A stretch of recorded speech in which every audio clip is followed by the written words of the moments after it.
ॐ नमो भगवते वासुदेवाय। ॐ नमो भगवते वासुदेवाय। ॐ नमो भगवते वासुदेवाय। ॐ अज्ञानतिमिरान्धस्य ज्ञानाञ्जनशलाकया ज्ञानञ्जनशलाकया चक्षुरुर्मिलितं येन तस्मै শ্রীগুরুবে নমঃ। হরে কৃষ্ণা। সমস্ত ভক্তবৃন্দকে আমার সশ্রদ্ধ প্রণাম জানিয়ে আজকে আরেকটি নতুন ভগবদ গীতার ক্লাস। ভগবদ গীতা আমরা ক্লাসের পরিবর্তে বলবো এটা একটি আলোচনা, একটি জ্ঞান শেয়ারিং এর একটা প্ল্যাটফর্ম। আমরা কেউই অতখানি জ্ঞানী নই, বিশেষ করে আমি তো নই যে আমরা এখানে একজন আরেকজনকে জ্ঞান দিতে পারি। আমরা গ্রন্থে যেটা লেখা আছে সেটাই আমরা আলোচনা করার চেষ্টা করি আমাদের মাতৃভাষার মাধ্যমে। আর এটা সব সবসময় জানবেন, এটা একটা ইন্টারঅ্যাক্টিভ ক্লাস, একজন আর একজনের সঙ্গে কথা বলে এই ক্লাসটিকে আগে নিয়ে যাওয়ার জন্য ক্লাস। এটা কোনো একই ব্যক্তি বলবে বা একজনই বলবে এমন কিছু নয়, তবে একটা আমরা ডিসিপ্লিন ম্যানারে করবো। হ্যাঁ, যখন একজন কথা বলবে আর একজন বলবো না। তো এইভাবে আমরা ক্লাসটাকে এগিয়ে নিয়ে যাব। সকলকে এখন মিউট করে দিচ্ছি, যদ্যপি আপনাদের কাছে আনমিউট করার অ্যাক্সেস আছে। আপনারা চাইলেই আনমিউট করে আমার সঙ্গে কথা বলতে পারবেন বা সকলের সঙ্গে কথা বলতে পারবেন। বর্তমানে মিউট করা থাকলো। আমরা ভগবদ গীতা পড়ছি। ভগবদ গীতা ভগবানের মুখ নিঃসৃত বাণী। ভগবান স্বয়ং এই কথাগুলি অর্জুনকে কুরুক্ষেত্রের যুদ্ধক্ষেত্রে বলেছে। এতদিন শুনতে শুনতে আপনাদের মুখস্থ হয়ে গেছে। নেক্সট 5 মিনিটস আমি কি বলবো, ইচ্ছে করে আমি প্রতিদিন একই কথাগুলো বলি যাতে আপনাদের মনের মধ্যে দৃঢ়ভাবে ওগুলো বসে যায়। ভগবান অর্জুনকে কুরুক্ষেত্রের যুদ্ধক্ষেত্রে এই 5টি বিষয়ের উপরে জ্ঞান দিয়েছিলেন। 5টি বিষয় কি? ঈশ্বর, জীব, প্রকৃতি, সময় এবং কর্ম। এই 5টি বিষয়ের মধ্যে প্রথম 4টি বিষয় নিত্য। নিত্য অর্থাৎ যার কোনো পরিবর্তন হয় না, বা সরাসরি ভগবানের নিয়ন্ত্রণাধীন বলতে পারি। তো ঈশ্বর, জীব, প্রকৃতি, সময় এবং কর্ম। কর্ম কি? কর্ম হচ্ছে যে যখন জীব যখন প্রকৃতির সঙ্গে আদান প্রদান করে সেটাকেই কর্ম বলা হয়। এবার জীব যেভাবে আদান প্রদান করে সেটি হয় কর্মের রূপান্তর। কর্মকে আমরা 3 ভাগে ভাগ করেছি, পরবর্তীতে আমরা পড়ব। সেটি হচ্ছে সকাম কর্ম, বিকর্ম আর অকর্ম। এই 3টে কর্ম বিভিন্ন রকমের ফল আনে। সকাম কর্ম যেমন পুণ্য আনে, বিকর্ম পাপ আনে, আর অকর্ম পাপ বা পুণ্য কিছুই আনে না। তাহলে আমাদের অকর্ম করার কি প্রয়োজন? আমরা এই পৃথিবীতে জীবন ধারণের করার জন্য যে কোনো কাজ করলেই সেগুলি পাপ বা পুণ্য উৎপন্ন করে, আর সেটাই আমাদের বন্ধনের কারণ হয়ে যায়। মানে যখনই আমরা কোনো কর্ম তৈরি করব তখনই আমাদের পাপ বা পুণ্য উৎপন্ন হবেই। আর সেই পাপ বা পুণ্য ভোগের জন্য আমাদের পুনরায় এই জড় জগতে আসতে হবে। তার মানে আমাদের কোনো রেহাই নেই। তাই এই যে সমস্ত কাজগুলি আমরা, সমস্ত প্রকার কাজ যখন ভগবানের উদ্দেশ্যে আমরা যখন চালিত করব, প্রকৃত অর্থে ভগবানের সেবার জন্য যখন ওই কাজগুলিকে পরিবর্তিত করা হবে, তখন সেই কাজগুলি আমাদের অকর্মে পরিণত হবে। আর অকর্ম মানেই হচ্ছে তাতে কোনো পাপ বা পুণ্য উৎপন্ন হবে না। অর্থাৎ আমি আমার ঈপ্সিত কাজগুলি সমস্তই করতে পারবো যদি সেগুলি প্রকৃত অর্থে ভগবানের উদ্দেশ্যে চালিত করা হয়। তাই বলে আমার যা ইচ্ছা সেটাকে ভগবানের নাম দিয়ে চালিয়ে দিলে হবে না। আমার জীবন ধারণের জন্য যতখানি মিনিমাম বেসিক প্রয়োজন সেগুলো অবশ্যই আমরা করে নেব, সেগুলো আমাদের নৈমিত্তিক ধর্ম। কিন্তু নিত্য ধর্ম আমাদের ভুলে গেলে হবে না। আমি আপনাদের এটির একটি বড় এক্সাম্পল দিয়ে বলেছিলাম যে আমি একটি অফিসে মনে করুন কাজ করি। তো অফিসে যাতায়াতের জন্য যে কষ্ট, যে বাহনে যাওয়া যেগুলো করি, সেগুলি সব আমাদের নৈমিত্তিক কর্ম। এগুলো করতেই হবে, কিন্তু বাহনে করে যাওয়ার আশাতেই কিন্তু আমার অফিসে হাজিরা হলো না। অফিসে গিয়ে পৌঁছে অফিসে যখন কাজ করব তখনই আমার প্রকৃত অর্থে অফিসে যাওয়ার উদ্দেশ্যটি সাফল্যমণ্ডিত হবে। তেমনি আমাদের এই মানব জীবনের উদ্দেশ্য হচ্ছে যে আমাদের নিত্য ধর্ম পালন করা। নিত্য ধর্ম কি? আমরা জীবের স্বরূপ হয় কৃষ্ণের নিত্য দাস। আমরা ভগবানের চিরন্তন আমরা ভগবানের চিরন্তন দাস বা সেবক। আর এই ভগবানের সেবা করাই আমাদের হচ্ছে নিত্য ধর্ম। আর এই নিত্য ধর্ম করার জন্য আমাদের দেহ ধারণের প্রয়োজন আছে। আর এই দেহ ধারণের জন্য যে কর্মগুলো করি সেগুলি হচ্ছে আমাদের নৈমিত্তিক কর্ম।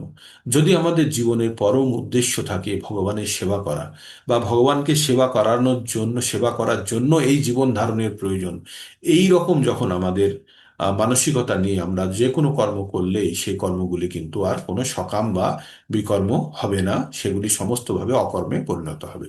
তাই আমাদের, যারা মনে করুন কেউ অফিসে কাজ করি, কেউ ব্যাংকে কাজ করি, কেউ মিলে কাজ করি, কেউ আমরা স্কুলে কাজ করি, এই আমরা যে যে বা স্কুল বা যেখানে কাজ করি, আমরা যখন স্কুলে যাচ্ছি, যাচ্ছি তো স্কুলে পড়াতে বা অন্য কাজ, যে কাজের জন্য আমরা স্কুলে নিযুক্ত আছি সেই কাজ করতে, কিন্তু আমাদের উদ্দেশ্য কি? যে ওখান থেকে অর্থ পাবো, সেই অর্থের দ্বারা আমার পরিবারকে পালন করবো, আর সবাই মিলে আমরা যেন আমাদের জীবনের উদ্দেশ্য সাধিত করি। আমাদের জীবনের উদ্দেশ্য কিন্তু ইন্দ্র সুখ ভোগ নয়। এটি কুকুর শিয়াল বেড়ালরাও করে থাকে তাদের পদ্ধতিতে। তাই আমাদের জানতে হবে আমাদের মানব জীবন অত্যন্ত দুর্লভ। আর এই দুর্লভ মানব জীবনকে সঠিকভাবে ব্যবহার করাই বুদ্ধিমান ব্যক্তির কাজ। আর এই বুদ্ধিমত্তা একমাত্র মানুষের কাছে ভগবান দিয়েছেন। আর এই বুদ্ধিমত্তা কোনো প্রাণীর কাছে নেই। তাই আমাদের জানতে হবে আমরা অত্যন্ত দুর্লভ এই মানুষ জীবন পেয়েছি, মানব জীবন পেয়েছি। আর এই মানব জীবনের প্রকৃত উদ্দেশ্যে ব্যবহার করাটাই হবে বুদ্ধিমান ব্যক্তির কাজ। যাদের কাছে এই জ্ঞান বা এই বুদ্ধি এখনো উৎপন্ন হয়নি, তারা বারবার জন্মগ্রহণ করবে যতদিন না পর্যন্ত এই জ্ঞান দ্বারা তারা আহ এই জ্ঞান দ্বারা তারা ধনী হয় এবং এই ভগবানের সেবায় সম্পূর্ণভাবে নিজেদেরকে নিযুক্ত করে। তো আমরা 2 নম্বর অধ্যায়ে আমরা প্রবেশ করেছি। 2 নম্বর অধ্যায়ের খুব গুরুত্বপূর্ণ অংশটি পড়ছি। গুরুত্বপূর্ণ মানে আমরা আত্মা সম্বন্ধে কালকে জেনেছি। আত্মা, আত্মা বলতেই আমরা, বলে না আত্মা মানে ভিতরে এমন একটা জিনিস, এইভাবে আমাদের একটা ফিলিংস থাকে। তো সেই আত্মা সম্বন্ধে আমরা ডিটেলস পড়েছি। দুর্ভাগ্যবশত কালকের রেকর্ডিংটা 5:30টার পরের রেকর্ডিং আর ছিল না, হ্যাঁ। মানে ওই 16 মিনিটের রেকর্ডিং ছিল, তো তার জন্য আমি ক্ষমা চাইছি আপনাদের কাছে। আজকের রেকর্ডিংটা চলছে, আশা করি আজকের রেকর্ডিং বিঘ্নিত হবে না।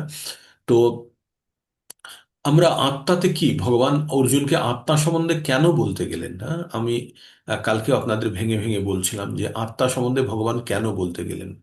অর্জুন অর্জুনকে ভগবান বোঝাতে চাইলেন যে অর্জুন, তোমার তোমার নিজস্ব পরিচয় জানো আগে। তার মানে আমরা একটা জায়গা থেকে আর একটা জায়গা যেতে গেলে যে জায়গাতে আছি প্রথমে সেই জায়গাটা সম্বন্ধে জানতে হবে, না যে কোথায় আছি, তবেই তো আমি কোথায় যাব তার জন্য একটা প্ল্যানিং তৈরি হবে, তাই না?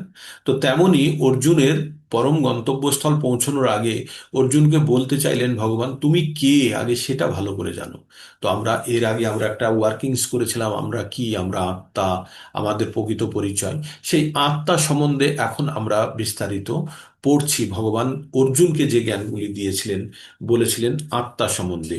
ভগবান অর্জুনকে কেন এই জ্ঞানগুলি দিতে গেলেন? অর্জুন যুদ্ধের পরিস্থিতিতে বিষম, মানে খুব মন খারাপ করে অর্জুন বসেছিল, যে যুদ্ধ করব না বলে। তার গা হাত পা শুকিয়ে যাচ্ছে, তার তার কিছু মুখ, গা হাত পা জ্বালা করছে, গা অবশ হয়ে যাচ্ছে, জ্বালা করছে এবং মুখ শুকিয়ে যাচ্ছে, হাত থেকে গন্ডিক তার খসে পড়ে যাচ্ছে, হ্যাঁ।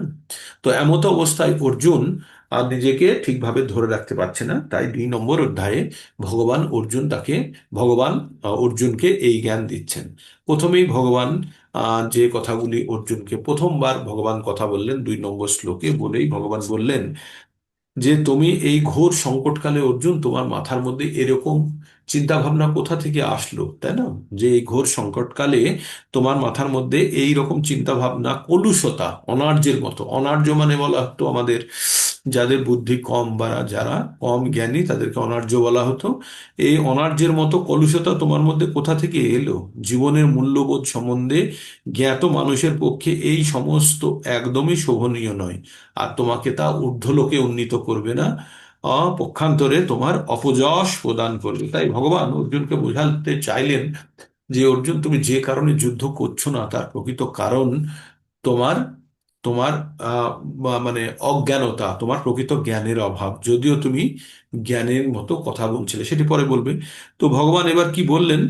ভগবান বললেন যে তুমি নপুংসকদের মতো, ক্লৈবম কথাটা বলা হয়েছে, ক্লৈবম, নপুংসকদের মতো তুমি ব্যবহার করো না, বা নপুংসতার বশবর্তী হো না।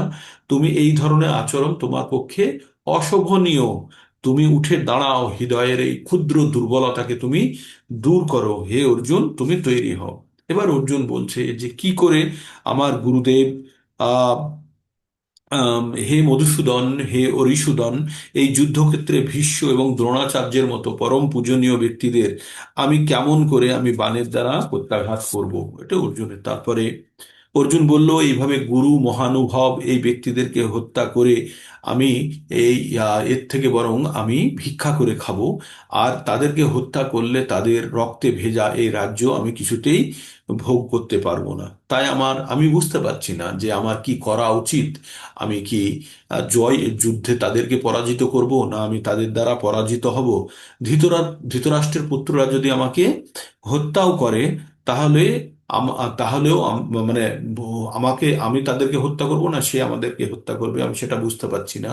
আমি নিরস্ত্র অবস্থায় যদি ধৃতরাষ্ট্রের পুত্র আমাকে আমি যদি ধৃতরাষ্ট্রের পুত্রদের হত্যা করি, আমাদের আর বেঁচে থাকা অর্থহীন হয়ে পড়বে। কারণ আমরা যে রাজ্য সুখ ভোগের কথা ভাববো, সেটি আমরা কাকে প্রদর্শন করব, তাই না? এইভাবে বলে অর্জুন সম্পূর্ণভাবে দ্বিধাগ্রস্ত হয়ে এবার ভগবানের কাছে সারেন্ডার করলো। ভগবানের কাছে কি বলে সারেন্ডার করলো? যে আমার কার্পণ্য দুর্বলতার কারণে, কৃপণতা জন কার্পণ্য দুর্বলতার কারণে আমি কিং কর্তব্য বিমূঢ় হয়ে পড়েছি। আমার কি করণীয় আমি বুঝতে পারছি না। আপনি আমার গুরু হন, আমাকে আপনার শিষ্যস্ত প্রদান করুন, আর আমাকে আপনি সঠিক জ্ঞানটি দিন, যেটা আমার জন্য শ্রেয়স্কর হবে। হ্যাঁ?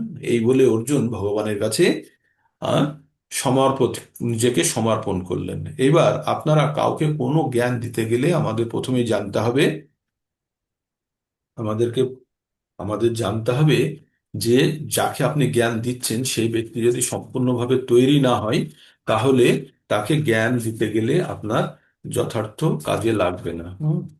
তো 1 মিনিট সময় নেব।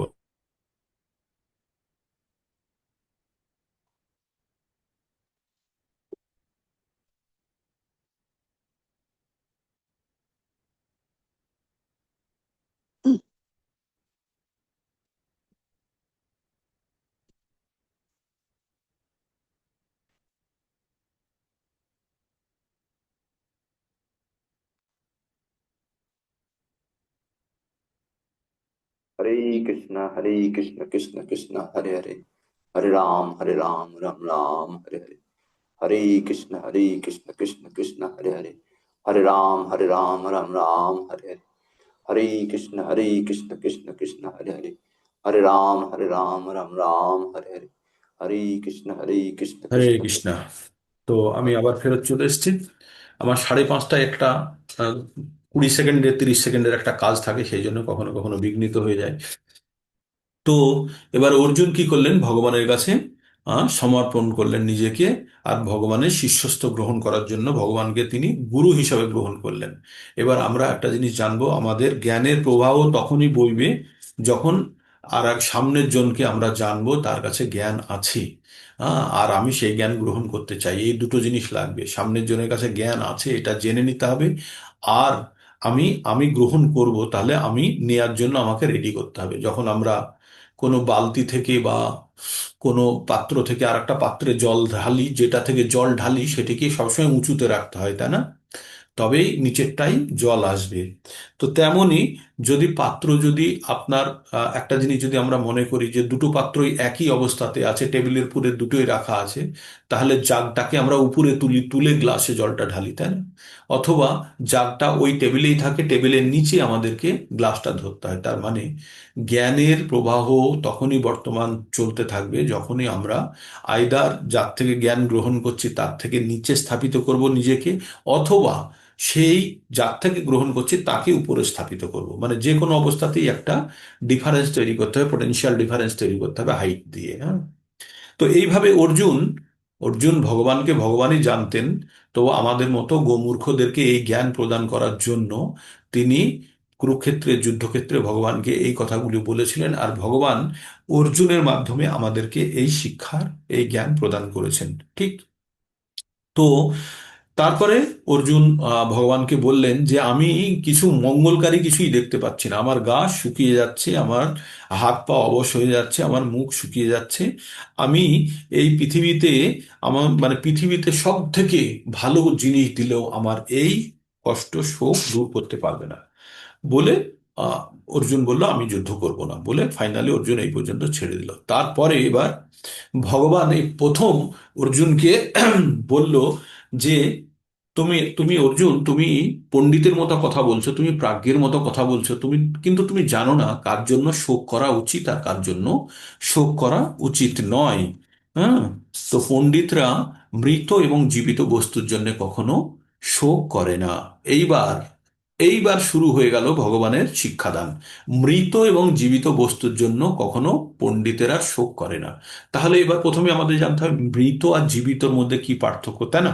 এটা তো অর্জুনের মাথার মধ্যে চলে আসবে যে জীবিত এবং মৃত বস্তু কি। তাই ভগবান বললেন যে 12 নম্বর শ্লোকে বললেন, নাত্তবাহং জাতু নাশং নাত্ত নেমে জনাধিপা না চৈব ভবিষ্যামো সর্বে মত পরম।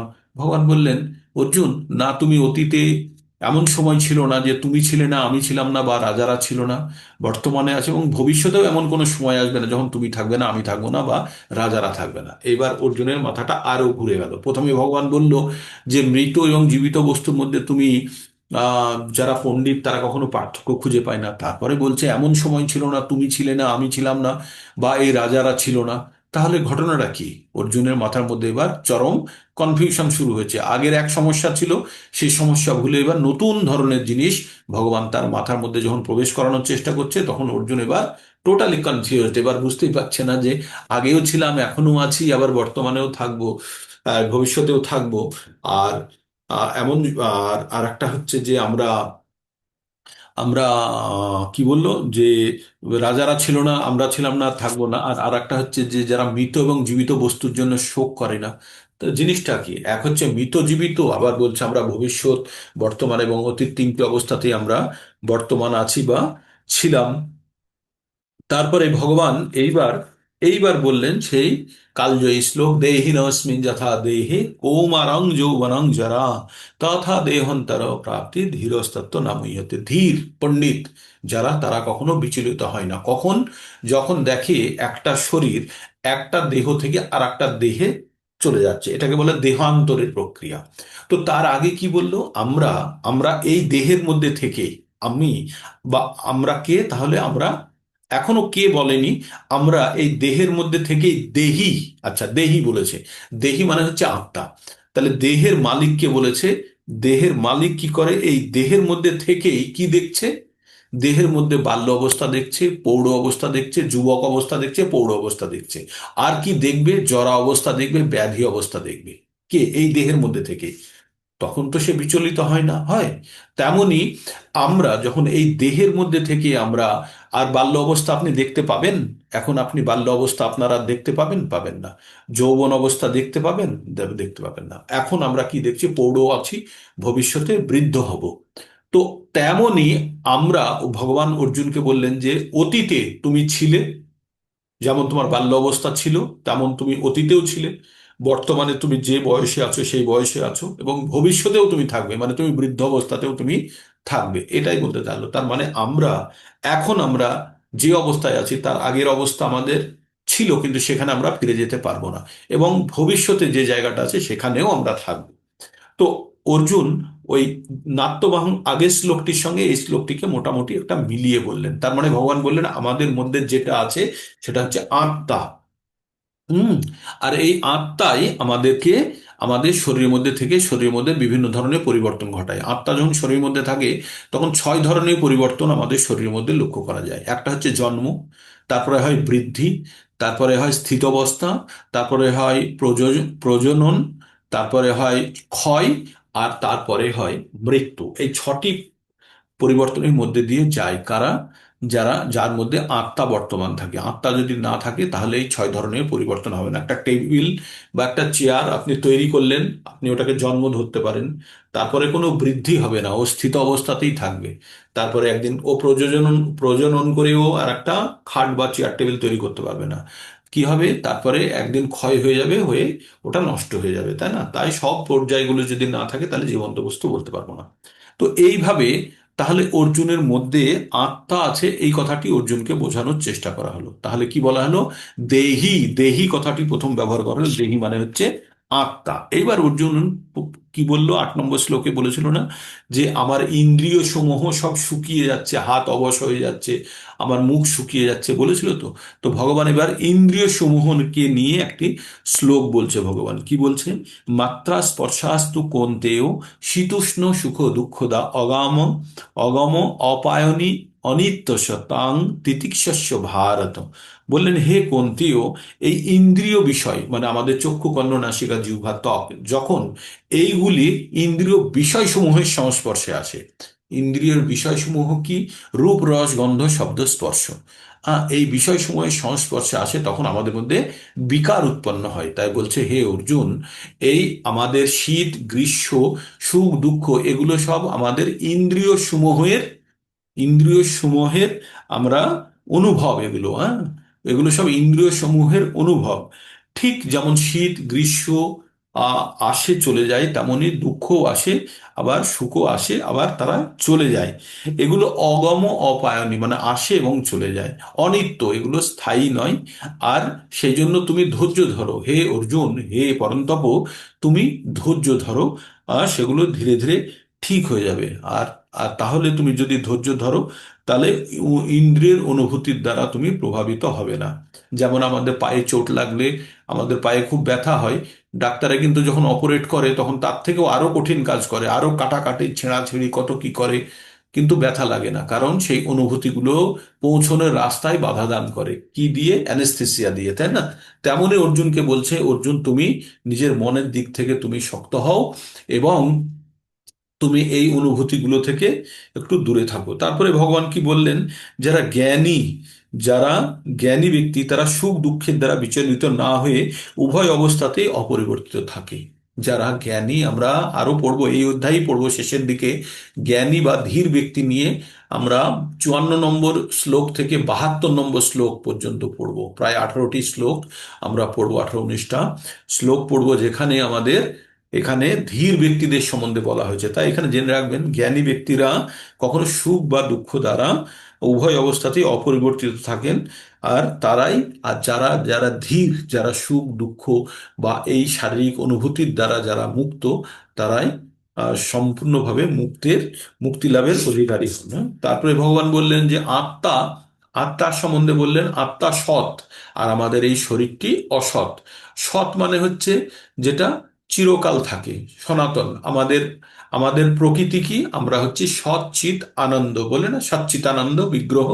তো ভগবানকেও বলা হয় সচ্চিতানন্দ, আমাদের আত্মার প্রকৃতিও হচ্ছে সচ্চিতানন্দ। সৎ মানে হচ্ছে যেটা ইটার্নাল, চিরকাল সনাতন, মানে অনন্তকাল ধরে চলতে থাকে, যে সেই হচ্ছে সৎ।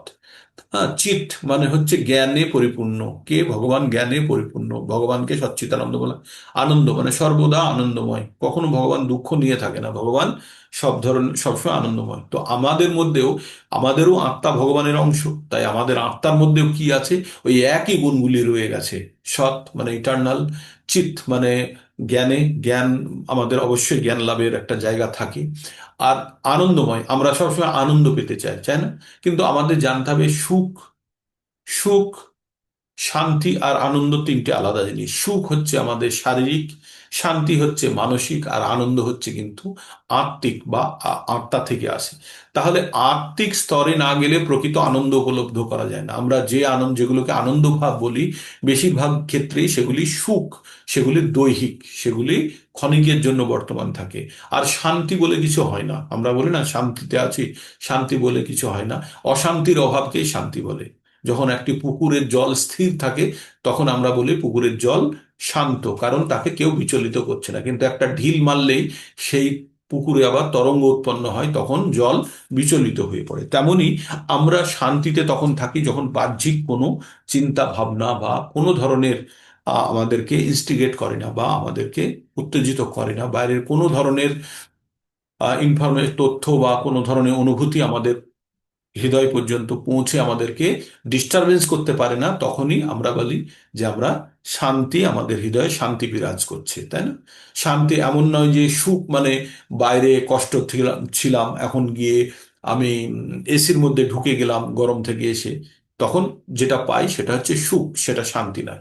এবার শরীরে যদি সুখ যদি না থাকে তাহলে শান্তিটা বিরাজ করে না।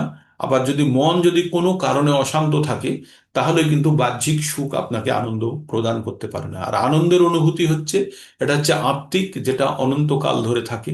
আর মানে বারে বারে স্মরণ করেই আপনি তার থেকে আনন্দ পেতে পারেন। যখন কোনো পরীক্ষার রেজাল্ট বেরোয়, সেই পরীক্ষার রেজাল্ট যে যখন খুব সুখকর রেজাল্ট বা খুব ভালো ফল যদি আসে, মনের মধ্যে একটা ভিন্ন ধরনের অনুভূতি দেয়, আর সেটি গর্ব করার জন্য বারবার ফুলিয়ে দেয়। সেটা আত্মা থেকে আসে। এই ধরনের অনুভূতিগুলো অনেক দিন পর্যন্ত থাকে। হ্যাঁ? এগুলো হচ্ছে আত্মার অনুভূতি। তাই আত্মা, আমাদের আত্মা সম্বন্ধে জানতে হবে যে আত্মার অনুভূতিগুলো কি। তাই বলছে যারা তত্ত্বদ্রষ্টা, যারা তত্ত্ব সম্বন্ধে জানে, তারা অসৎ শরীর এবং সৎ আত্মার মধ্যে পার্থক্য জানে। তারা খুব ভালোভাবে দুটোর মধ্যে পার্থক্য জানে। এবং তারা এই বলেছে যে অসৎ বস্তুর স্থায়িত্ব নেই, এই শরীরে স্থায়িত্ব নেই। আর সৎ বস্তুর বিনাশ নেই, মানে আত্মার বিনাশ নেই। এটি কারা? পণ্ডিতেরা বলেছে। তারপরে বলছে অর্জুন, তুমি জানবে এই আত্মা সমগ্র শরীরে পরিব্যাপ্ত রয়েছে, তুমি তাকে অবিনাশী বলে জানবে। হ্যাঁ, এই আগেই বলেছে আত্মা অবিনাশী, সৎ। এবার বলছে এই আত্মা কোথায় থাকে? আমাদের শরীরে পরিব্যাপ্ত, মানে ছড়িয়ে আছে। কিভাবে ছড়িয়ে আছে? আত্মার সাইজ কত বড়?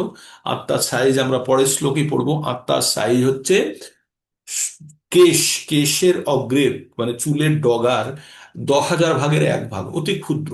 তাহলে আত্মা কোন জায়গায় থাকে? শরীরের যে অবস্থাতেই থাকে, যেখানেই থাকুক, ও সারা শরীরে চেতনা ছড়িয়ে দেয়। যেমনটা একটা ছোট আলোর বিন্দু যদি একটা অন্ধকার রুমের মধ্যে কোনো জায়গাতে আলোর বিন্দুতে থাকে, সেই আলো যেমন সমগ্র ঘরের মধ্যে ছড়িয়ে দেয়, তেমনি আমাদের এই আত্মা, আমাদের যখন আমরা সাধারণত বলি হৃদয়ে থাকে, তো এই আত্মা সারা শরীরে পরিব্যাপ্ত হয়ে আছে চেতনার মাধ্যমে। আত্মা সারা শরীরে পরিব্যাপ্ত হয়ে আছে চেতনার মাধ্যমে, তাই তো? তো সেটি সেটি আমাদেরকে জীবন্ত বা মৃত বস্তুর পরিচয় বহন করে। কি? আমাদের চেতনা। যখন আমাদের শরীরে চেতনা থাকে, তখনই সে জীবিত। আর চেতনার অভাব হয়ে যাওয়া মানে, যদি চিরকালের মতো চেতনার অভাব হয়ে যায়, তাহলে তাকে বলা হয় মৃত্যু। তারপরে বললেন, ভগবান বললেন যে এই অবিনাশী কে?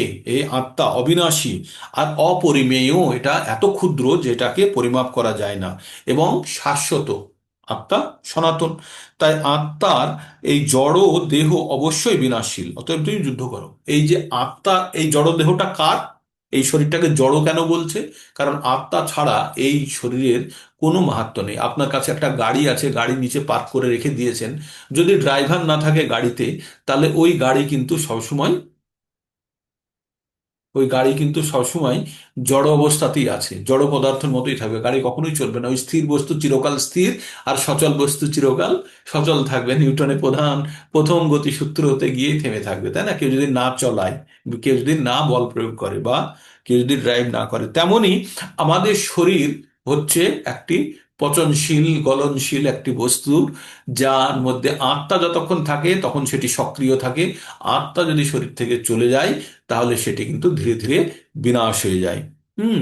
তো এইভাবে তাহলে অর্জুনকে কি বললো? তাহলে তুমি শরীরের জন্য তোমার শোক দুঃখ কোথা থেকে আসছে? শরীর থেকে আসছে। তাহলে শরীরটাকে তুমি বধ করলে তুমি কখনোই কষ্ট পাবে না, পাওয়া উচিত নয়। তারপরে বললেন যে জীবাত্মাকে হত্যাকারী, নিজেকে কেউ যদি ভাবে যে আমি কাউকে হত্যা করছি, আমরা কাউকে হত্যা করতে পারি না। কারণ প্রকৃত জ্ঞানীরা জানেন যে আত্মাকে কখনো হত্যা করা যায় না, বা আত্মা কারোর দ্বারা নিহত হয় না। তাই ভগবান 20 নম্বর শ্লোকে খুব গুরুত্বপূর্ণভাবে বললেন, না জায়তে ম্রিয়তে বা কদাচিন্নায়ং ভূত্তা ভবিতা না ভূয় অজো নিত্য শাশ্বত অহং পুরাণো না হান্নাতে হান্যমানে শরীরে। ভগবান কি বললেন? এটাকে একটা সুন্দর সুর করে লয় করে পড়তে পারেন, আরো ভালো লাগবে। না জায়তে ম্রিয়তে বা কদাচিন নায়ং ভূতা ভবিতা না ভূয় অজো নিত্য শাশ্বতয়ং পুরাণো না হান্নাতে হান্যমানে শরীরে। কি বললেন? না জায়তে, না মৃয়তে, না তার জন্ম আছে না তার মৃত্যু আছে। কার? আত্মার কখনোই জন্ম বা মৃত্যু হয় না। নায়ং ভূতা, ভূত্তা, ভবিতা বা ভূয়, না অতীতে হয়েছে, না বর্তমানে হচ্ছে, না ভবিষ্যতে হবে। কি? আত্মার জন্ম বা মৃত্যু অতীতেও হয়নি, বর্তমানে হচ্ছে না, ভবিষ্যতেও হবে না। অজ নিত্য, এটা অজ, এ অজন্ম, এ এর জন্ম হয় না, আত্মা সৃষ্টি হয় না বা জন্ম হয় না। নিত্য, শাশ্বত হয়ং, এ শাশ্বত, এর কোনো বিনাশ নেই, এ কোনো অবস্থাতেই তার নিজের পরিচয় হারাবে না। পুরানো, যেহেতু অনেক দিন ধরে আছে, কতদিন ধরে আছে আমাদের জানা নেই, তাই এটি পুরাণও বটে। না হুন্নতে হন্যমানে শরীরে, শরীর হত্যা হয়ে গেলে, নিহত হয়ে গেলেও এটা কিন্তু কখনো নষ্ট হয় না। তাই বলছে আত্মার কখনো জন্ম বা মৃত্যু হয় না। আত্মা কদাচিৎ উৎপত্তি হয়নি, হচ্ছে না, আর হবেও না। আত্মা জন্মরহিত, শাশ্বত, নিত্য এবং পুরাতন, হলেও চির নবীন। শরীর নষ্ট হলেও আত্মা কখনো বিনষ্ট হয় না। এই হলো আত্মার পরিচয়। তারপরে বলল যে এই আত্মাকে অবিনাশী, অবিনাশী, শাশ্বত এবং জন্মরহিত, অক্ষয় বলে জানাই। তিনি কিভাবে? যখন আমরা জানবো যে আত্মা অক্ষয়, তখন আত্মাকে আমরা নষ্ট করতে পারবো? তাই কাউকে হত্যা করলে যে আত্মার কিছু কিন্তু, আত্মা, আত্মাকে কেউ হত্যা করতে পারে না। হত্যা কে হবে? হত্যা হয় শরীরের। তাই শরীরে যদি আমরা হত্যা করি তাহলে আমরা সেক্ষেত্রে আত্মার কিছু হলো না। কিন্তু এবার শরীরের হত্যা, তাহলে আমরা যে প্রাণীকে হত্যা করি তাহলে শরীরে হত্যা করছি, তাই না? আমরা সেক্ষেত্রে তো কোনো জীবের প্রাণ আমরা তো হত্যা করতে পারছি না, তাহলে অসুবিধা কোথায়? এবার অসুবিধাটা হচ্ছে জীব, জীবের একটি নির্দিষ্ট কর্মফলের জন্য তারা এই জীব রূপে প্রকৃতিতে এসেছে, তাই না? যে একটা ছাগল বলুন, মুরগি বলুন, বা যে কোনো প্রাণী, কুকুর বলুন, তারা তাদের কর্মফলের কারণে এই পৃথিবীতে এসেছে, তাদের একটি নির্দিষ্ট সীমা বেঁধে দেওয়া হয়েছে। এবার তাকে যদি অতিরিক্ত বা বাহ্যিক কোনো কারণ দ্বারা, আমার কাছে কোনো দায়িত্ব নেই যে আমি তাদের প্রাণ কেড়ে নেব, কারণ তারাও ভগবানের সন্তান। ভগবান কি বলেছে? যে প্রত্যেকটা জীবের মধ্যে ভগবান আহ, তার বীজ, বা এই যে জীব যে উৎপন্ন হয় তার বীজ কিন্তু ভগবানই দেয়। ভগবান বলেছে 14 নম্বর অধ্যায়ের 13 নম্বর শ্লোকে, 3 নম্বর শ্লোকে বলেছে ভগবান, ভগবান বলছেন যে তাসং ব্রহ্ম মহাজ্ঞানীর অহম বীজ পদ পিতা মূর্তয় সম্ভবন্তি যা। ভগবান কি বলছেন? মূর্তয় সম্ভবন্তি যা তাসং ব্রহ্ম মহাজ্ঞানীর অহম বীজ প্রদানকারী পিতা। ভগবান বলছে পৃথিবীতে যত ধরনের জীব উৎপন্ন হতে পারে, সকলের বীজ প্রদানকারী পিতা আমি। তাহলে যদি সকলেই যদি ভগবানের সন্তান হয়, তাহলে আমরা একে আরেকজনের সঙ্গে, আমরা একজন আরেকজনের সঙ্গে সম্পর্কযুক্ত, কমন, আমরা এক ভগবানের অংশ হিসাবে। বলছে সর্বজনীষু কন্তীয়, মানে যত ধরনের প্রজাতি হতে পারে, সর্বজনীষু কন্তীয় মূর্তয় সম্ভবন্তি, যত ধরনের মূর্তি বা দেহ তৈরি হতে পারে, মূর্তয় সম্ভবন্তি মানে হতে পারে, উৎপন্ন হতে পারে, সম্ভবন্তি যে তাসাং ব্রহ্ম মহাজ্জনী, সেগুলো মহাজ্জনী থেকে উৎপন্ন হয়েছে। আর মহাজ্জনীতে আমি যখন বীজ প্রদান করি, তখন সেই জীবের উৎপত্তি হয়। তো তাহলে আমরা যদি তাই জেনে থাকি, তাহলে আমাদের কোনো জীবকে আমরা অপ্রয়োজনে আমরা হত্যা করব না। এবার প্রয়োজনটা জানতে হবে, যদি সেটা ঈশ্বরের আদেশ অনুসারে হয় তাহলে কিন্তু কোনো অসুবিধা নাই, কিন্তু ঈশ্বরের আদেশ ব্যতীত আমরা নিজেদের ইন্দ্রিয় তৃপ্তির জন্য যদি কখনো কাউকে হত্যা করি, তার জন্য সেই হত্যার ফল আমাদের কিন্তু বহন করতে হবে। হ্যাঁ, ভোগ করতে হবে। তারপরে ভগবান সেই কালজয়ী শ্লোক বললেন যে আমরা কিভাবে আত্মা একটা শরীর থেকে আর একটা শরীরে যায়, কিভাবে যায়। ওইখানে বলেছে না, দেহান্তরের কথা বলেছে 12 নম্বর শ্লোকে, তেমনি 13 নম্বর শ্লোকে বলেছে, 12 বা 13, দেহিনস্মিন যথা দেহে কৌমারং যৌবন যারা তথা দেহান্তর প্রাপ্তি, তখন দেহান্তর, একটা শরীর থেকে আত্মা আর একটা শরীরে যখন যায়। কি বলছে, বাসাংসি জিন্নানি যথা বিহায় নবানি গৃহ্ণাতি নরোপরাণি। খুব গুরুত্বপূর্ণ একটা আছে, নবানি গৃহ্ণতি, যখনই এই শরীর ছেড়ে যখন আত্মা আর একটা শরীরে যায়, তখন কি করে, এই শরীরটাকে ত্যাগ করে করে একটা নতুন শরীর ধারণ করে।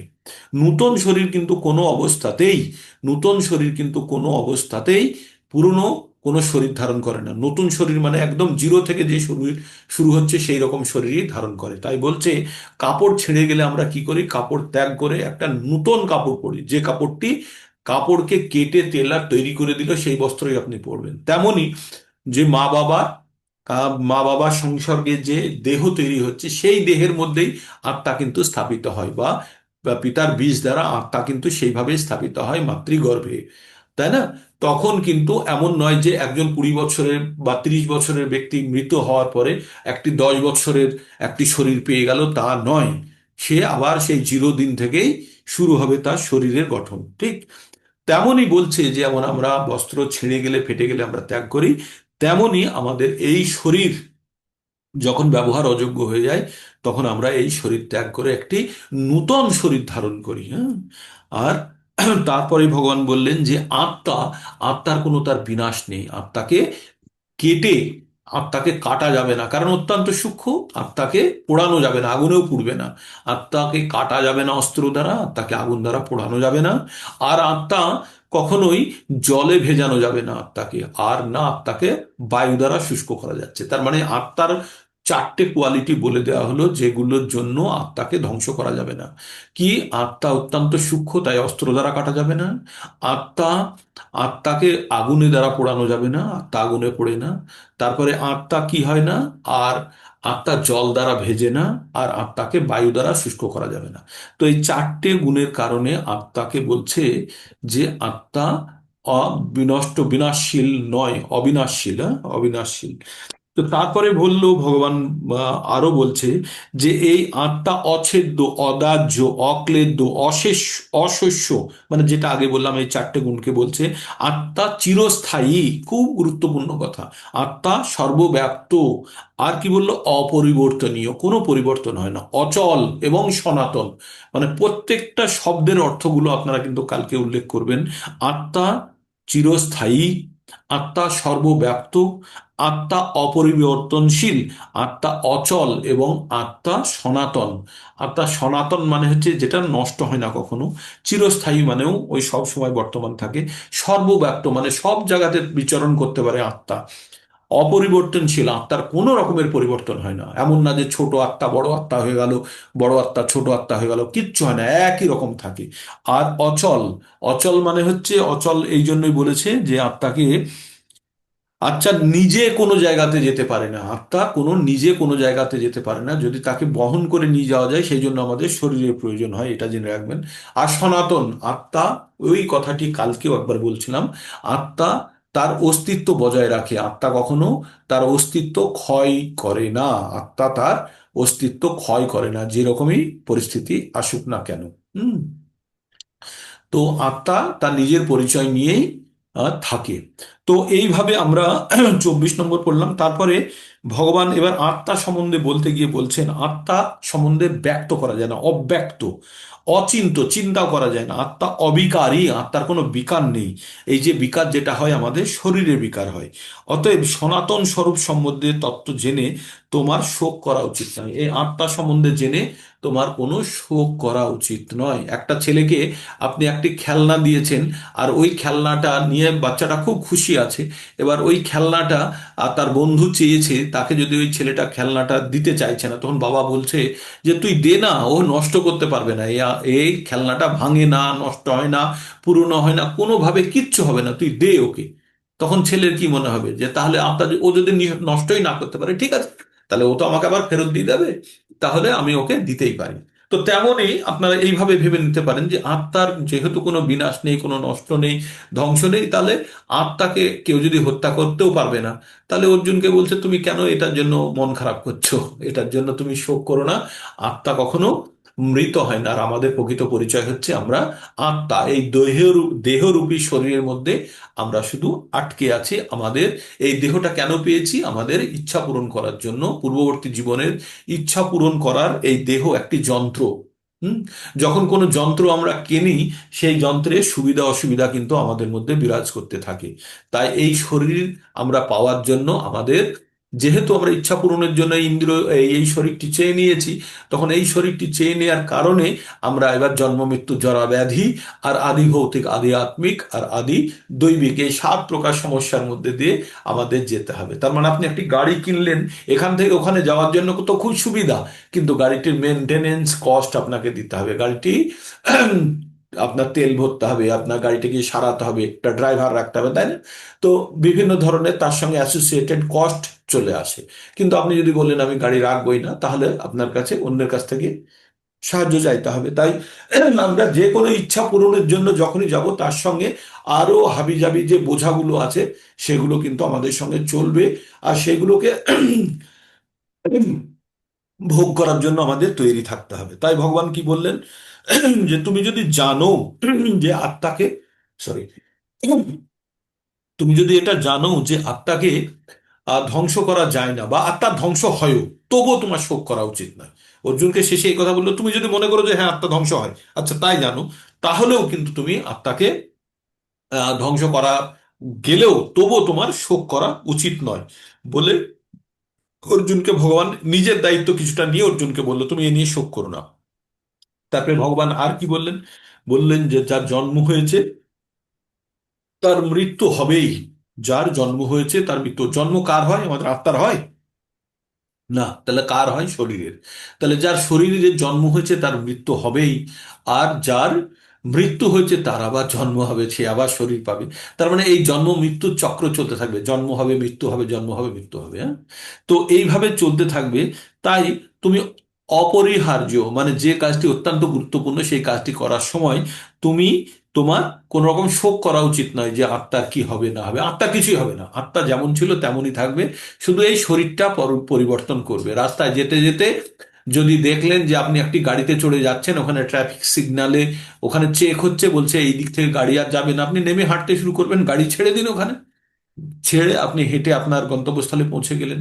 তাই না? তো তেমনই বলছে যে আত্মা, আত্মার আত্মার কোনো বিনাশ নেই। আত্মার জন্ম আর মৃত্যু হয় কার? শরীরের। তাহলে যে একটা শরীর ছেড়ে আর একটা শরীরের মধ্যে আত্মা প্রবেশ করে। তাই এ নিয়ে তুমি এই এই তথ্যটি জেনে রেখো, তাহলে তোমার কোনো রকমের শোক করা উচিত নয়। তারপরে ভগবান বললেন, হে ভারত, সমস্ত সৃষ্ট জীব উৎপন্ন হওয়ার আগে অপ্রকাশিত ছিল। খুব গুরুত্বপূর্ণ জায়গাটি। আত্মা তাহলে কোথায় ছিল? আমরা মাঝে মাঝে প্রশ্ন করে ফেলি না, যে এই আত্মা কোথায় থেকে আসছে? আত্মার স্টোর হাউস হচ্ছে ভগবানের আশ্রয়স্থল। ওখানে প্রচুর আত্মা রয়েছে আর ভগবানের কাছে। যখন যায়, যে আত্মার ইচ্ছে হয় যে আমি ভৌতিক জগৎকে ভোগ করতে চাই, তখন আত্মাকে ভগবান বলে যা যায় গিয়ে ভোগ করে আয়। আর ভোগ করার জন্য যে ইচ্ছাগুলো ভোগ করার জন্য রাখি, সেই ইচ্ছাগুলোর জন্য সেই রকম শরীর দেয়। আর সেই শরীর প্রাপ্ত হয়ে যখন আমরা এই জড়জগতের মধ্যে আসি, তখন 3টে গুণের দ্বারা, প্রকৃতির 3টে গুণের দ্বারা আবদ্ধ হয়ে পড়ি। আর ওই জড়জগতিক ইচ্ছা ভোগ করার জন্য আবার নতুন কর্ম করি, আর সেই কর্মের ফলে নতুন কর্মফল উৎপন্ন হয়। আর সেই কর্মফল আমাদের পুনরায় জীবন প্রাপ্ত করতে বাধ্য করে। এইভাবে আমরা একবার ঈশ্বরের কাছ থেকে এসেই আমরা কিন্তু আমরা কিন্তু এখানে এসেই কিন্তু আমরা বাধা পড়ে গেছি। তাই এই জন্ম মৃত্যু চক্র থেকে মুক্ত হয়ে আবার আমাদের পরম গন্তব্যস্থলে ফিরে যেতে গেলে আমাদের কিন্তু এই জড়জাগতিক ইচ্ছা অনিচ্ছাগুলোকে সম্পূর্ণভাবে শেষ করে আমাদের ঈশ্বর চেতনায় সম্পূর্ণভাবে মগ্ন হলে তবে এখান থেকে মুক্তি পাওয়া যেতে পারে, এবং আমাদের পরম যে আশ্রয় সেখানে আমরা ফিরে যেতে পারি। তো সেই জন্য কোনো শোক করার কোনো প্রয়োজন নেই। আর আত্মা সম্বন্ধে কেউ আশ্চর্যভাবে শোনে, কেউ আশ্চর্যভাবে দর্শন করে, কেউ আশ্চর্যভাবে বর্ণনা করে, আর কেউ আশ্চর্যভাবে কিছুই বোঝে না। আমরা হয়তো আশ্চর্যভাবেই আমরা আত্মা সম্বন্ধে কিছুই বুঝছি না, বোঝার চেষ্টা করছি। তাই আত্মা নিয়ে তুমি এত বেশি আহ মানে পরিশানি, হিন্দিতে বলে না পরিশানি, বা এত বিব্রত হওয়ার তোমার কোনো কারণ নেই। তাই অর্জুন, তুমি এই মায়া শক্তি প্রভাবে মায়াচ্ছন্ন হওয়ার ফলে মানুষ তাদের ইন্দ্রিয় তৃপ্তি সাধনে বিষয়ে এতই ব্যস্ত হয়ে যায় যে আত্মতত্ত্ব সম্বন্ধে উপলব্ধি করার সময় তাদের কাছে নেই। যদি এই কথাটি সত্য যে আত্ম উপলব্ধি ছাড়া জীবন সংগ্রামে তাদের সমস্ত প্রচেষ্টাই শোচনীয় পরাজয়ে পর্যবসিত হবে, হয়তো তাদের এ কোনো ধারণাই নেই যে আত্মা সম্বন্ধে অবশ্যই জানার প্রয়োজন আছে। এইভাবে সমস্ত জড় জাগতিক ক্লেশের সমাধান করা সম্ভব। আমাদের যাবতীয় প্রবলেমের জড় কি, আমাদের যত কষ্টের জড় কি, বলে না যে ডিভোর্স হওয়ার মূল কারণ কি? বিবাহ, তাই না? তো আমাদের এই জড় জগতে কষ্টের মূল কারণ হচ্ছে আমাদের জন্ম। তাহলে জন্ম মৃত্যুর পারে, জন্ম মৃত্যুর ওপারে যেতে গেলে কি করতে হবে? যে যাতে আমাদের জন্মই না হয় সেই জন্য আমাদের ভগবানের দেয়া নির্দেশগুলি পালন করতে হবে। ভগবদ গীতার বাণী প্রকৃত রূপে ভগবানের মুখ নিঃসৃত ভগবদ গীতা বাণী যথাযথ মর্ম উপলব্ধি করা এই জীবনে বা পূর্ববর্তী জীবনে অর্জিত বহু পুণ্যের ফলে এবং বহু তপস্যার ফলেই কেবল ভগবান শ্রীকৃষ্ণকে পরমেশ্বর রূপে ভগবান রূপে গ্রহণ করা সম্ভব। তবে শ্রীকৃষ্ণকে সেভাবে জানা সম্ভব নয়। কেবল শুদ্ধ ভক্তের অহৈতুকী মানে কোনো কারণ ছাড়াই কৃপার প্রভাবেই জানা যেতে পারে। ভগবানকে কিছুটা যদি জানা যায় কোনো ভক্তের অহৈতুকী কৃপার ফলেই যদি কিছুটা জানা যায়, বই পড়ে বা অন্য কোনো উপায়ে ভগবানকে জানা সম্ভব নয়। তাই অর্জুনকে বলছে যে এই শরীর, এই শরীর, এই দেহে থাকলেও এই শরীর সবসময় অবদ্ধ। তাই তুমি এই দেহে নষ্ট হয়ে গেলেও শরীরে কোনো ক্ষতি হবে না, আত্মার কোনো ক্ষতি হবে না। দেহ নষ্ট হয়ে গেলেও আত্মার কোনো ক্ষতি হবে না। তাই তুমি এ নিয়ে শোক করো না। এই পর্যন্ত 30 নম্বর শ্লোক পর্যন্ত আজকে আবার আমি একটা রিপিট করলাম। এবার কাল থেকে আমরা, কালকে আমাদের তো আপনাদের মুখ থেকে শুনবো আপনারা ভগবান অর্জুনকে যে এই আত্মা তত্ত্ব সম্বন্ধে যে জ্ঞান দিয়েছে সেই সম্বন্ধে আপনারা প্রস্তুতি নিয়ে কালকে বলবেন। আর খুব পড়বেন, লেকচারটা আর একবার যদি শুনতে হয় শুনে নেবেন, বইটা খুলে পড়বেন। খুব সুন্দর আত্মা তত্ত্ব জেনে যাওয়া মানেই এটা, এটাকে বলা হয় সাংখ্যযোগ, যেটি কপিল মুনি তার মা, তার দেবহূতিকে এই জ্ঞান দিয়েছিলেন। হ্যাঁ, এই ওর মাকে উনি এই দেহ তত্ত্ব সম্বন্ধে বা আত্মা তত্ত্ব সম্বন্ধে জ্ঞান দিয়েছিলেন। তো এই জ্ঞানের মাধ্যমে আমাদের একটা জিনিস তো খুব পরিষ্কার হয়ে গেছে যে আমরা আত্মা, এই শরীরের মধ্যে বদ্ধ হয়ে আমরা কিন্তু যত ধরনের কষ্ট উপভোগ করছি। আর এই শরীরটি কেন পেয়েছি? আমাদের কিছু অপূর্ণ ইচ্ছাকে পূর্ণ করার জন্য এই বিশেষ ইন্দ্রিয় সমূহ যুক্ত এই শরীরটি পেয়েছি। তাই যতক্ষণ না পর্যন্ত আমাদের যত মানে পাওয়ার ইচ্ছা চিন্তা ভাবনাকে যতক্ষণ না পর্যন্ত আমরা সম্পূর্ণরূপে দূর করতে পারছি, ততক্ষণ পর্যন্ত কিন্তু বারবার আমাদের শরীর পেতে হবে। কারণ আমাদের মনের মধ্যে কোনো ধরনের যদি ভৌতিক ভোগের ইচ্ছা যদি বর্তমান থাকে, তাহলে কিন্তু আমাদেরকে আবার এই শরীর ধারণ করতে হবে। তো আমরা আমরা যে অনুশীলনটা করছি, আমরা সম্পূর্ণভাবে ভক্তি যোগের অনুশীলন করছি। আমরা সকালে উঠে আমরা যে ভগবদ গীতার জ্ঞান অর্জনের মাধ্যমে, ভগবানের পবিত্র নাম জপের মাধ্যমে, মঙ্গল আরতির মাধ্যমে কিন্তু আমরা ভক্তি যোগের অনুশীলন করছি। আমরা কোনো রকমের জ্ঞান যোগী বা কর্মযোগীর কাজ করছি না। আমাদের তিন ধরনের স্তরে আমাদেরকে ভাবতে হবে। আমাদের একটি হচ্ছে স্থূল শরীর, যেটি পঞ্চভূতে তৈরি। আর আমাদের একটি হচ্ছে সূক্ষ্ম শরীর, যেটি হচ্ছে আমাদের আত্মার অন্তর্বাস স্বরূপ, সেটি হচ্ছে মন বুদ্ধি অহংকার দ্বারা তৈরি।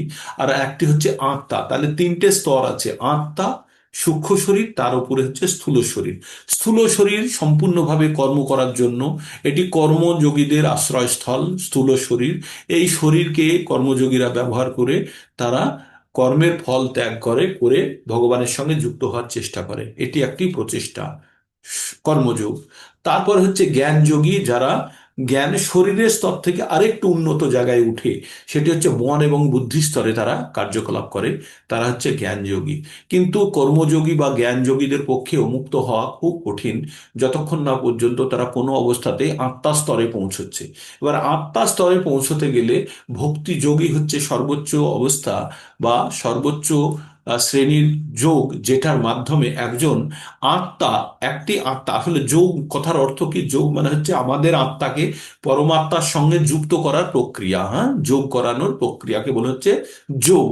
তো এই যে কর্মযোগ, কর্মযোগের মাধ্যমে বা জ্ঞান যোগের মাধ্যমে এই আত্মাকে আত্মার সঙ্গে জোড়ার প্রচেষ্টা চলে, কিন্তু সম্পূর্ণভাবে খুব সুন্দরভাবে এটাকে পাওয়ার যে সহজতম পদ্ধতি হচ্ছে সেটা হচ্ছে ভক্তিযোগ।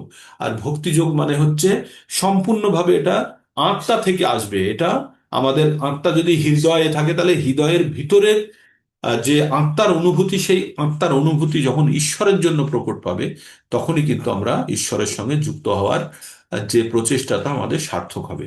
তো তাহলে আমরা কর্মযোগে মধ্যে আমরা কিন্তু কাজ করছি না, আমরা জ্ঞান যোগের মধ্যেও কাজ করছি না, আমরা ভক্তি যোগের মাধ্যমে আমরা ভগবানের সঙ্গে যুক্ত হওয়ার চেষ্টা করছি। কারণ ভগবানের কাছে যতক্ষণ না পর্যন্ত, তবে আমরা এই জড় শরীরটাকে আমরা ব্যবহার করছি, কিছুটা হলেও ব্যবহার করছি, কারণ আত্মা তো নিজে চলতে পারে না। তাই এই জড় শরীরটাকে নিয়ে আমরা আমাদের আত্মার গন্তব্যস্থলে পৌঁছে দেওয়ার জন্য আমরা ভক্তিযোগের মার্গে আমরা চেষ্টা করছি। তাই আমাদের মধ্যে থেকে ক্ষত্রিয়তাকে পরিহার করতে হবে। ক্ষত্রিয়তা, আমরা কখনো কখনো বলি না যে আমাদের সনাতন ধর্মের জন্য আমাদের এই করা উচিত, সেই করা উচিত, আমাদের সমাজকে রক্ষা করা উচিত। এগুলো এগুলো হচ্ছে বাহ্যিক বাহ্যিক প্রয়োজন, অবশ্যই প্রয়োজন। কিন্তু তাদের জন্য, যারা ক্ষত্রিয় আমাদের সমাজে বর্তমান আছে, যাদের উচ্চ, যাদের মেধা স্তর ততখানি উচ্চ নয় বা তারা ভক্তিযোগে যেতে পারবে না, তারা বাহ্যিক শারীরিক ক্ষমতার বল তারা ব্যবহার করতে পারবে, তারা এই যোগের কাজটি করুক। ভবিষ্যতে তাদের আরো যদি আধ্যাত্মিক উন্নতি হয়, তাহলে তারা কখনো ভক্তিযোগে বা জন্ম জন্মান্তরে তারা ভক্তিযোগে পড়বে এবং তারা জন্ম মৃত্যু চক্র থেকে বেরোবে। কিন্তু তারা ক্ষত্রিয় রূপে তাদের কাজ হবে, তাদের সনাতন রক্ষা করার কাজ হবে। কিন্তু যারা আমরা ভক্তিযোগের মধ্যে কেউ যদি প্রবেশ করে থাকে, তাকে আর বেরিয়ে আবার ক্ষত্রিয়তার মধ্যে আসার প্রয়োজন নেই। তাই আপনারা জানবেন যে বাংলাদেশের চিন্ময় প্রভু, চিন্ময় প্রভু সকলের সকলের মনে হতে পারে যে চিন্ময় প্রভু একজন ভালো, হিন্দু ধর্মের জন্য অনেক কিছু করছে, অবশ্যই ভালো করছে। কিন্তু একটা জিনিস জানতে হবে, সে তার কিন্তু আধ্যাত্মিক উন্নতিকে জিরো করে ফেলেছে সেই জায়গাতে, তাই না? কারণ সে রজগুণের প্রভাবে যখনই চলে আসবে, তখন তার আধ্যাত্মিক উন্নতির, হয়তো সে অনেক লোককে সাহায্য করছে, অবশ্যই সেটি খুবই ভালো। তাদের পারমার্থিক উন্নতির জন্য যদি তাদেরকে এগিয়ে নিয়ে যেতে পারে, তবে কিছুটা হলে সার্থক হবে। কিন্তু চৈতন্য মহাপ্রভু বলছে, জন্ম সার্থক করি করো পর উপকার। প্রথমে নিজের জীবনকে সার্থক করতে হবে, তারপরে অন্যকে সাহায্য করতে হবে। তো আমরা যদি, সে যদি রজগুণে থেকে যদি সমাজকে লিড করতে চায়, তাহলে ঠিক আছে। কিন্তু আধ্যাত্মিকতার মধ্য থেকে সে যদি ভাবে যে আমি আধ্যাত্মিক মানে উন্নতির জন্য আমি চেষ্টা করছি লোকেদের, তাহলেও ঠিক আছে যে এরা স্বাধীনতা পাবে বা এরা জড় জগৎকে থেকে শান্তিপূর্ণ পরিবেশ পাবে, তারপরে ভগবানের ভক্তি করবে। যদি সেই উদ্দেশ্য হয়, তাহলে কিছুটা হলেও লজিক লাগানো যেতে পারে। আদারওয়াইজ তিনি সম্পূর্ণভাবে রজগুণের প্রভাবে তিনি জড় জাগতিক কাজে লিপ্ত, তিনি কোনো আধ্যাত্মিক কাজে লিপ্ত নয়। তার জন্য বিভিন্ন প্রকার তাকে কষ্ট ভোগ করতে হচ্ছে। অবশ্যই মানে সেটা মহৎ উদ্দেশ্য অবশ্যই, কিন্তু মহৎ উদ্দেশ্যতে আমরা এই মুহূর্তে আমরা যেটা, যে ভাবনা চিন্তার মধ্যে আছি, সেক্ষেত্রে আমাদের জন্য হিন্দু, মুসলমান, জৈন, খ্রিস্টান, ভারতীয়, আমেরিকান সব কি আপনাকে এক দেখতে হবে। বিদ্যা বিনয় সম্পন্নে ব্রাহ্মণে কবি হস্তিনী, শুনি চৈব সপাকে চ পণ্ডিতাহা সহদর্শিনাম। আমাদের ভক্তিযোগে যেতে গেলে আমাদের মধ্যে আত্মা জ্ঞান সম্বন্ধে অর্জন করে একটু আত্মার পণ্ডিত হতে হবে। আর যারা আত্মার পণ্ডিত, তারা উচ্চকোটির ব্রাহ্মণ, নিম্নকোটির চণ্ডাল, গরু, হাতি, কুকুর সকলকে সমানভাবে দেখে। কিভাবে দেখে? প্রত্যেকের ভিতরে আত্মা এবং পরমাত্মা আছে। তাই যখন আমরা প্রত্যেকে আত্মা পরমাত্মা হিসাবে দেখব, তখন আমাদের মধ্যে এই ভেদাভেদগুলো খুব ঠুনকো হয়ে যাবে, খুব তাড়াতাড়ি আমাদের মধ্যে থেকে এই ভেদাভেদগুলো চলে যাবে। তো এই থাকলো আমাদের 30 নম্বর পর্যন্ত ভগবদ গীতার শ্লোকের আহ, ছোট ছোট আলোচনা।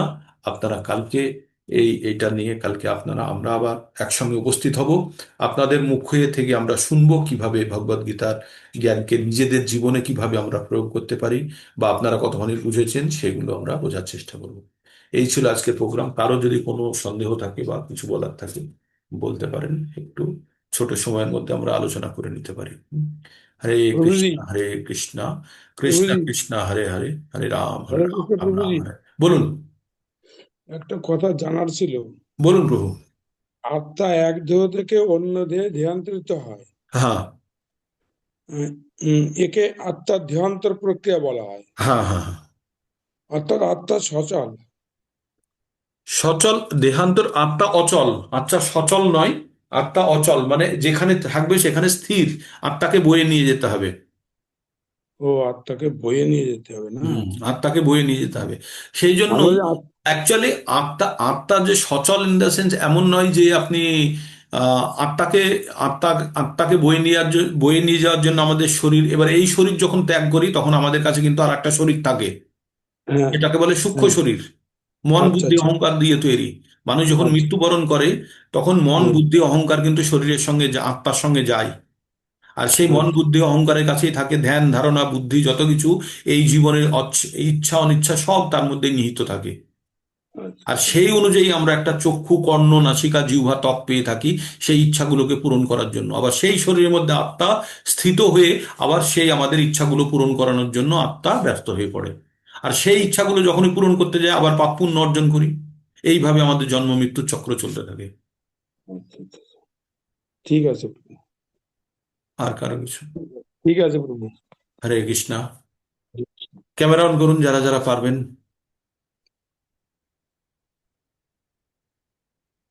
একটা অ্যাটেন্ডেন্স হয়ে যাক। আর আর কালকে কিন্তু যারা যারা বলবেন, অবশ্যই অনেকেই বলবেন, কালকে 1 ঘন্টা আমরা লম্বা সেশন তৈরি করব যাতে সবাই বলার সুযোগ পান। 5 মিনিটের কিন্তু প্রিপারেশন 5 মিনিটে নেবেন। হবে না প্রভু। আর মনমোহন প্রভুকে আপনাদের নাম দিয়ে দেবেন আজকেই। হ্যাঁ, তাহলে উনি প্ল্যানিং করতে পারবেন কারা কারা করবেন। খুব সুন্দর, খুব ইন্টারেস্টিং জায়গা। আমরা কি কিন্তু সম্বন্ধে পাঁচ বলবো? মিনিটে আত্মা হবে না সম্বন্ধে প্রভু। বলবো। আর আত্মার দেহান্তর সম্বন্ধে বলবো। হ্যাঁ, আমরা কালকে এটা সম্বন্ধে আলোচনা করব। হরে কৃষ্ণ হরে কৃষ্ণ, কৃষ্ণ কৃষ্ণ হরে হরে, হরে রাম হরে রাম, রাম রাম হরে হরে। আজকে 29 জন মতো, ঠিক আছে, হোক 29 জন। তো কালকের জন্য প্রস্তুত থাকুন। আর আজকে আর কিছু বলার আছে কারুর? কোনো কিছু উক্তি, এডিশন ডিলিশন কিছু নেই? হরে কৃষ্ণ।